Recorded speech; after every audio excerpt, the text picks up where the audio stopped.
Thank you very much for having me here. My goal here today is to kind of give you a hyperscaler perspective of APIs, developer ecosystems, and how we can help the operator community.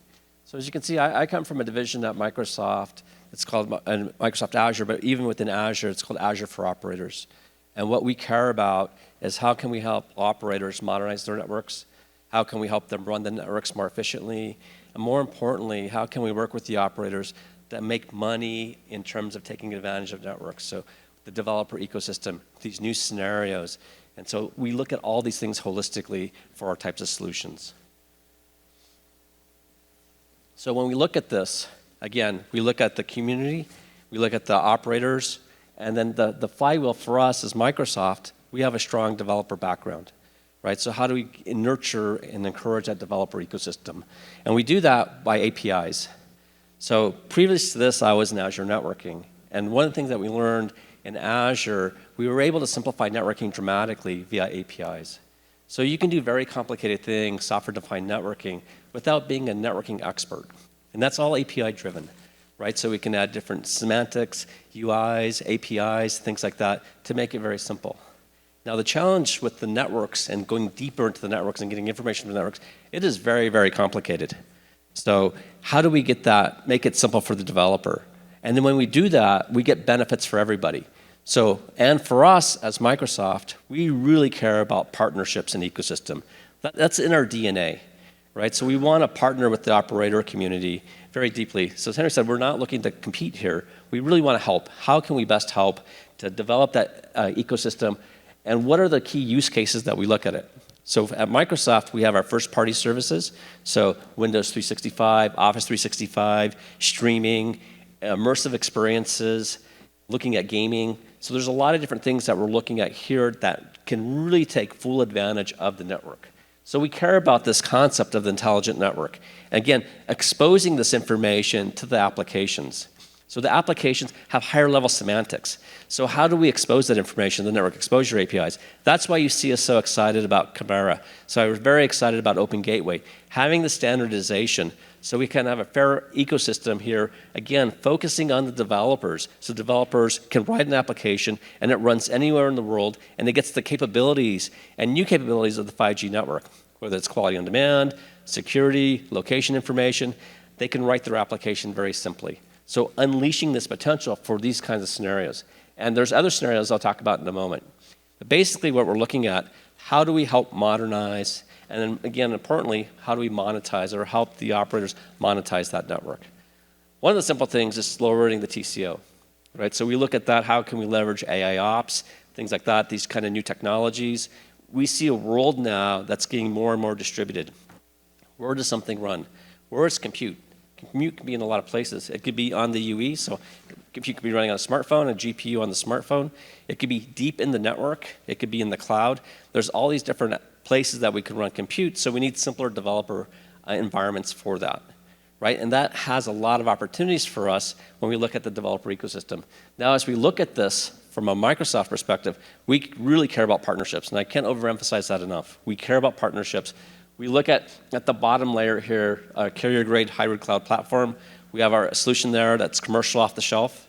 Again, working with our partners, climbing up the stack, cloud-native network functions. So we have a huge ecosystem of network functions running on our platforms. And Microsoft has its own 5G core.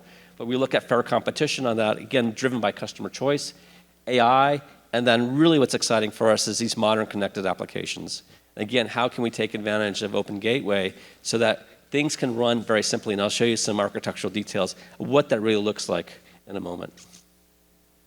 So these modern connected applications, when we look at that, as a developer, you really don't care about the communication medium, right? Is it running in private 5G? Maybe. For us, Operator Nexus is running in the core of the network, so the 5G core. Is it running in the cloud? For us, we also have space. Space is very interesting from a DR perspective, so if something goes down, in the wired network or the 5G network, I can flip over to space. How I think about that, though, as a developer, I just need another mechanism. And so we don't want to have the developers worry about this lowest level here. So we want them operating at a higher level and worried about things like, I just need latency. But honestly, I have yet to meet developers that even understand what latency is. right? People talk about milliseconds, jitter, things like that. They're not really having any tuition. And I think that's right.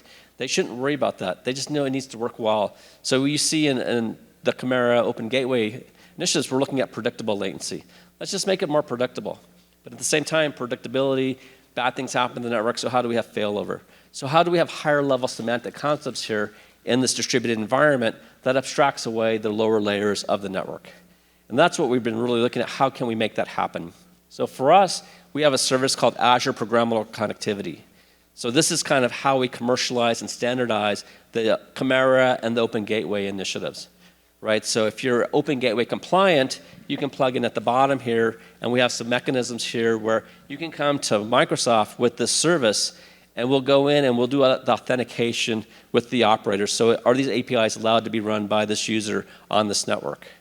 Now, one of the advantages of this, as we abstract this away, the developers can write that application, and they can deploy that anywhere in the world. We'll have them deployed in an Azure data center. We're all over, we're global.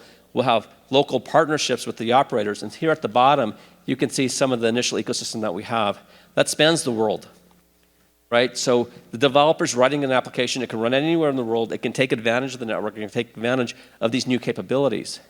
And that's what we're looking at. So at the up at the top, you see, here are some of these new scenarios we're looking at. You know, kind of the canonical 5G things. We see things like video analytics coming very hot here, again, taking advantage of GPUs, and now bringing that forward in a standardized environment. Again, it's all about the developer ecosystem. The developers now have a simple way to deploy their applications, taking advantage of the network. They get one bill, and we're working out the mechanics of the billing models and business models with the operators and with GSMA, again, standardizing it. So I want to encourage everybody looking at this, the power of standardization. The differentiation comes on pricing what APIs you support, but they all have to be the same APIs, right? And we're committed to working with the ecosystem and the partners here to make it very easy. And again, the key point kind of down at the bottom, the advantage to the operator community is monetizing their networks with a simple developer experience. So really unleashing that potential of the modern networks. Now quickly, I just want to kind of, AI is very important to Microsoft, and we've made a lot of news about AI. But we've been working at this for a very long time. Right? So if you look like 7 years ago, we were looking at object recognition, speech recognition, machine translation. We introduced ChatGPT. Right before MWC Barcelona, we introduced GPT-4. So there's all these new capabilities coming from the AI perspective. And it's really, really important to us at Microsoft. And it's a company-wide initiative to really take advantage of AI. And so we were looking at AI as a platform across all our services. And you'll start hearing about us talking about Copilot. So Copilot's kind of our marketing name to have AI, large language models, on all our services. Right? So here you can see from Bing to LinkedIn to Outlook to Xbox to Azure. This is the platform that we're looking at. But we want to also take this platform now and transition that for the operators. So when we start looking at that for AI ops, now how do we customize the learnings that we have in AI and bring that to really reduce the costs of ownership and running the network, right? When you get so much data, how do you know what's going on? So if you've been on a bridge on an outage, and you know how intense it can be, there's an outage, there's standard questions you ask. I always ask, like, did this ever work? Was it working yesterday? Was it working last week? Is there a maintenance window? There's a lot of information you need very, very quickly. The other thing we have to worry about is lifecycle management. So how can we deploy things very simply, right? For us, how we look at that now is that we have a standardized platform. So in addition to Open Gateway and the GSMA APIs, we're looking at the Nexus platform that has a consistent API experience. So whether we're at the far edge for vRAN or the far edge at the enterprise edge running something on the Nexus APIs, or at the near edge running the 5G core, which we're doing at a tier 1 company today and expanding that out, or running in the Azure region. And you can see on the slide here that we really care about open source. So this is Azure Linux, it's Kubernetes. Again, the whole idea here is driven by the customer. We have a consistent platform where you can choose the virtual network functions that you want to run. So it's really delivering on the promise of virtualization. And it's all about partners, whether it's the SI partners around this, and really what we've been focusing in on the network functions. So virtual network functions, containerized network functions, we're all about the ecosystem, and we're very serious about that. So you can see us working with the major 5G core vendors as well. We have our own 5G core, And it's okay, right? We're very happy to compete on that because at the end of the day, our mantra is the customer picks what they should be running on the platforms. So again, we have the APIs at the high level from Chimera, a GSMA Open Gateway, whether the applications, all the way down to consistent APIs on the overall platform. And for us, we call that Operator Nexus. And on that previous slide, if your NFs that you care about are not on the list, please come talk to me. We're all about growing the ecosystem and working with the partner community. Again, we have the same objectives here. How do we improve the developer experience on the platforms and take advantage of 5G networks? Great. Thank you very much.